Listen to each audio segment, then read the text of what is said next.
Do you ever feel like you're overpowered, helpless, and unable to change your life? That is called victimhood. You are not a victim when you realize this.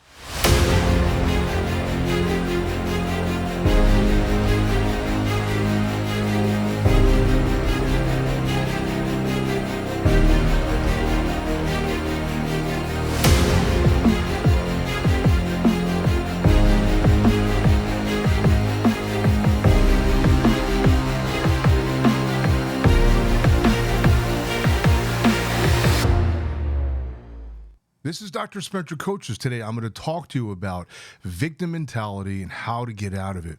Because you are not a victim when you realize you have the power to create your own reality.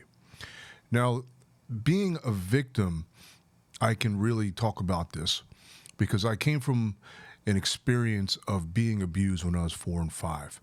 And no one would believe me. No one wanted to hear me. And it caused a lot of emotional disturbances. It made me look at the world as it was me against the world. And I actually believed that nobody was on my side.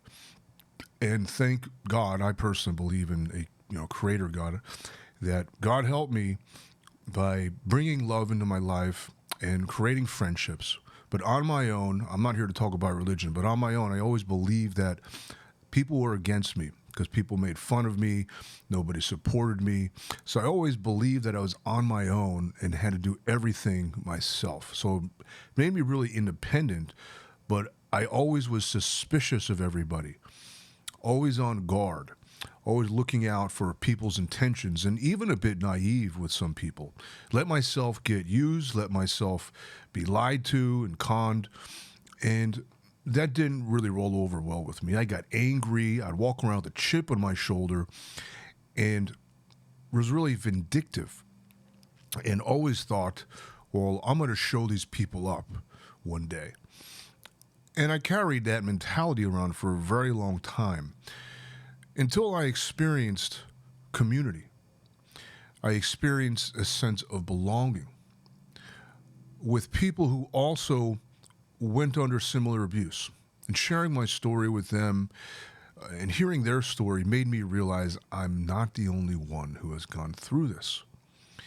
So that helped me overcome victimhood. But what really helped me was developing gratitude. And I had to really focus on what it is that I appreciate about my life and people and things and circumstances in my life, environment. So I go for bike rides every Sunday. I work out 3 times a week. I develop connections within my own office building with neighbors and really go out of my way to connect with people because I appreciate having people in my life. I appreciate nature, and I'm really grateful for having the things that I have and the opportunities that I have. And when I go into this state of gratitude, there is no resentment. There is no desire for vindication. There's no sense of helplessness and powerlessness. And it all goes away, and it just turns into a state of appreciation and love for everything.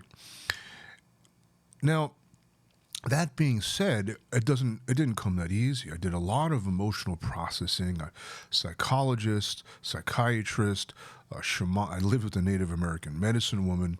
Lived in a yoga center and practicing meditation really, of all the things that I have practiced, that's helped me process my emotions most of all. In-body meditation, Buddhist practice, and helped me process these emotions of the pain that I felt when I was little. Because most of my life, I would succeed at things and develop a sense of self-esteem from that, which really just covered up this deep feelings of insecurity, confusion, anger, hatred, rage, and guilt and shame underneath it all, in a sense of despair and powerlessness and always having to please my parents and pleasing other people. But I eventually grew out of that because things like Brazilian Jiu-Jitsu, that also really helped me because it gave me a sense of having a choice and trusting myself. Because in the middle of sparring, when I sparred with people who were higher belts or more skilled than me, I couldn't beat them no matter what. Usually I get triggered, I get really aggressive and try to use strength and power, which does not work. Any seasoned fighter knows that technique conquers strength and aggression. So I realized in the middle of being smashed, essentially, in rolling, it's called, that I could either get upset or I can just execute technique that I was taught. To trust that I know the technique, to trust that I learned the technique, that I have a choice, that I can proact or react. Reacting is just like a needle to your finger, just, you just get a knee-jerk reaction, you get upset, drive yourself mad, or I can pro-react by looking at the situation and saying, hey, wait a second, I can do this, and they're doing that, and if I do this, I can look at it with comprehension and intelligence rather than reaction. And enabled me to calm myself down and realize that I do have an option. Because when you feel like a victim, you often feel like you don't have a choice. And that is a huge part of victimhood, that your power to choose, your power to create an outcome that is happy and fulfilling, an outcome that is safe, an outcome that brings a sense of joy. It feels like it's taken from you and you have no ability to create joy and satisfaction and happiness and fulfillment in your life. That there's a feeling of despair and depression almost.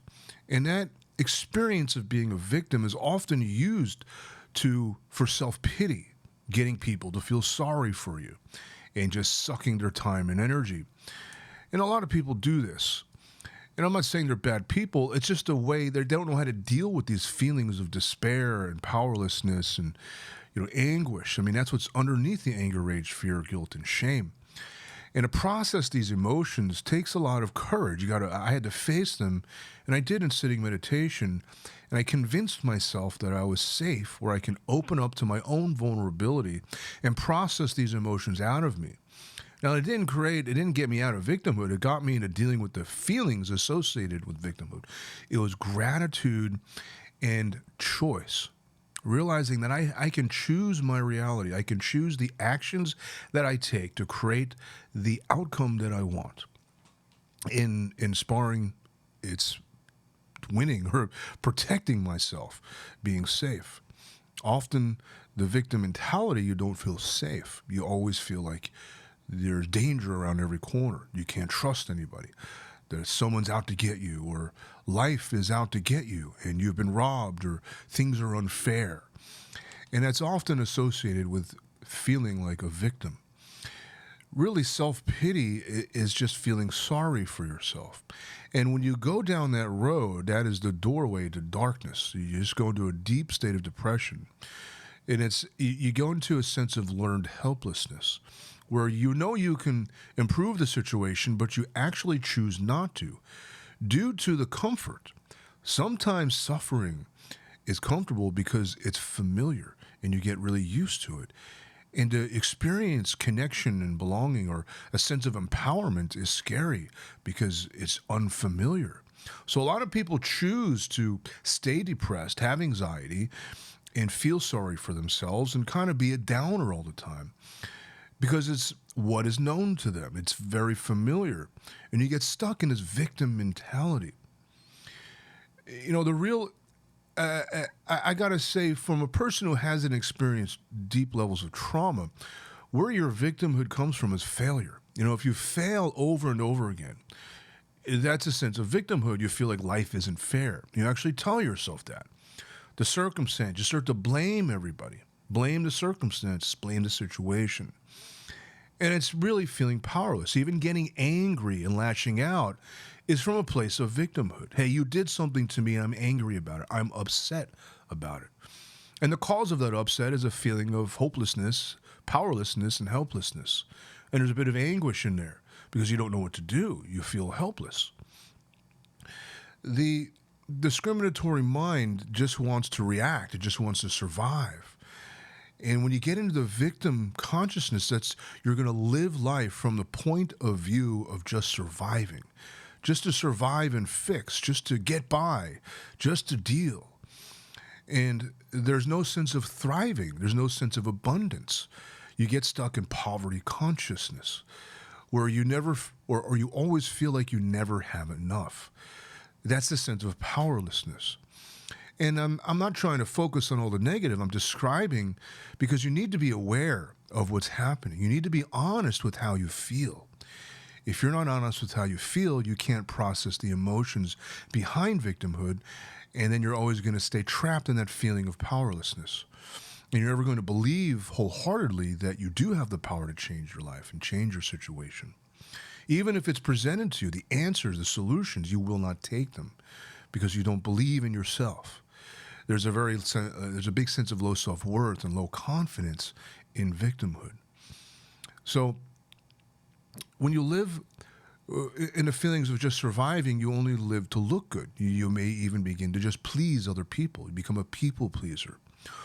Or you avoid circumstances and situations and people to avoid any challenges. In other words, you play small. If you find yourself playing small, then that's a sense of victimhood. Again, we have to be honest with ourselves because we have to begin with something, and we can't begin with a lie we tell ourselves. We need to begin with honesty.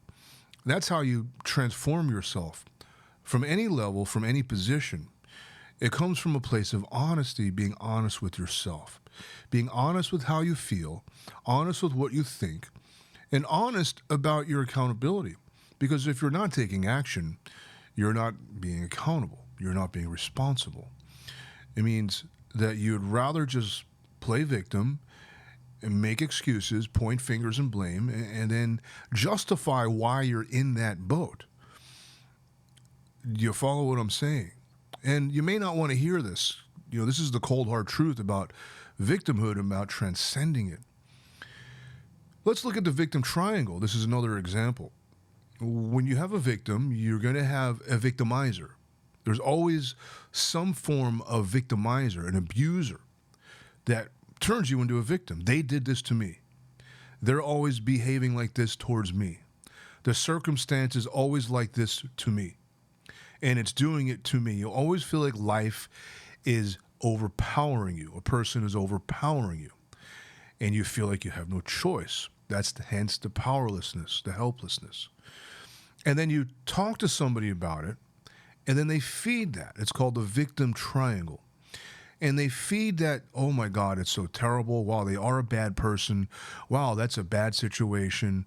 Oh, that's awful. That's so unfair. They feed that mentality to you. So they feed the victimhood and reinforce that you are a victim.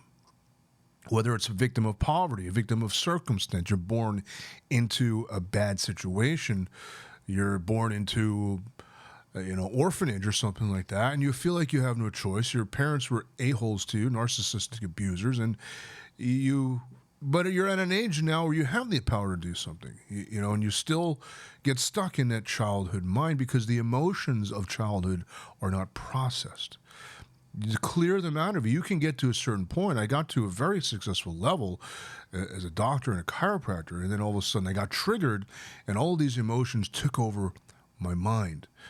And I believe that, your brain, your mind will suppress these bad feelings until you're mature enough to deal with them. And when my mother died in 2017, it really put me into a state of depression. I was already getting triggered, and then now this happened, and then I really sunk into a dark place. And that, life gave me the opportunity to say, hey, Spencer, you need to look at this now. Look at these feelings. Look at how selfish I've been, how much I've been indulging in self-pity, and how that doesn't work anymore. How pitting myself against other people doesn't work anymore.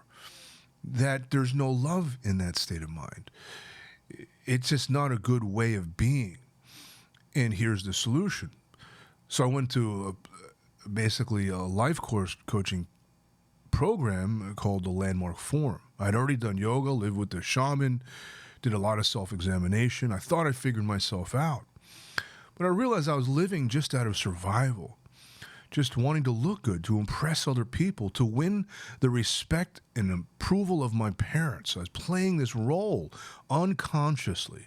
Carl Jung said, if you don't make the unconscious conscious, the unconscious will rule you and you will call it fate. So when you clear these out, you need to become aware of them first. That's why I'm bringing all of this up during this whole video. Now, when you bring them up, you just process them. You just look at them. And you're going to feel underneath them is fear. There's fear and powerlessness underneath it all. And when you can transmute that fear into excitement, then you can have at least a degree of appreciation for life. Because when you get excited about life, you want to experience life. And when you realize how lucky you are just to experience, a good meal, the sunshine, just the fresh air, to have a roof over your head, to have clothes on your back, the simple things, all the way to having the car, having the job, having the wonderful family that you have, having the wonderful community that you have. Somewhere in your life, there is a good person that you really value, and having a deep sense of gratitude for these people, circumstances, and things. And really think about this. Really think about what it is you're grateful for. And that'll transform all of it, because in gratitude, there's no resentment, there's no fear, there's no regret, there's no anxiety. This is scientifically proven through brain studies. When you're in a state of gratitude, there's no negativity. There's no false positivity either in being let down. Disappointment over and over and over again will make you feel like a victim. What am I doing wrong? I don't know can't get anything right. That failure, constantly failing over and over and over again, will make you want to quit and give up. But what keeps you going? What's that spark that motivates you, that creates the action to get out of that learned helplessness? It begins with gratitude, because that's how you transform your sense of self, of getting out of that self-pity, to get out of that learned helplessness, to begin to take action, to begin to realize that you have a choice of which action to take. And when you begin to choose, that you can literally choose what action you take, you can actually choose what feeling you want to feel. In other words, you can choose to react or be proactive, to react or to respond. And you're going to realize that the reaction, the discriminatory mind, is just reacting to stimulus, that there really is no fear, that it's just psychological. We can use the word fear, false expectation appearing real. We create these false fears in our mind and blow things out of proportion due to traumas of the past. And it's the emotions of that trauma that your brain will carry. It's called the reticular activating system. And neurologically, there's a book called The Body Keeps Score. It's basically one study after another, an MRI study that shows how the brain records the trauma and plays it over and over and over again to keep you protected, to safeguard you from entering into any dangerous situation ever again. Completely normal. Your brain is hardwired to protect yourself. Only when there is no dangerous situation, there is no threat, you think there is, even though there isn't, and that's called a psychological fear. And more people suffer from psychological fear than from any actual life-threatening or something that can cause bodily injury or injury to your career or your family. You believe something may threaten, even though it can't. And we blow things out of proportion because the brain's remembering this trauma and then projecting it onto these situations, believing that the situations are threatening even though they're not. So learning how to calm your mind, learning how to work with the emotions of fear, because fear is transformed into courage. And courage is not the absence of fear. Courage is the ability to ride the emotion of fear, transform it into a sense of excitement and adventure. I remember jumping out of a treehouse in my cousin's place, and it was probably about 8 feet high. I was, I don't know how old I was, probably around 9 or 10. And I remember we were building it, and we had to get down. And I said, let's jump down. And as the first time I jumped off of something, and I remember the feeling I got. I was looking down and realized it was a little higher than I thought, and all these things went through my mind. I could break my ankle, this could happen, I could fall. Well, okay, what do I need to do to ensure the proper landing? I need to make sure I land on my feet first. It means I need to angle myself and allow myself to fall at the right angle, because I lean too far forward, I'm going to fall on my face. If I lean too far back, I'm going to fall on my back.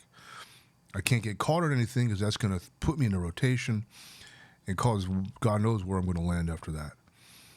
And I realized I just got to stay upright, and when I land, absorb the landing by bending my legs. In other words, I began to visualize what it is I needed to do to ensure a successful outcome. And I was still afraid the whole time. There was not a single moment of that time where fear didn't exist. I had fear the whole time, and I did it anyway.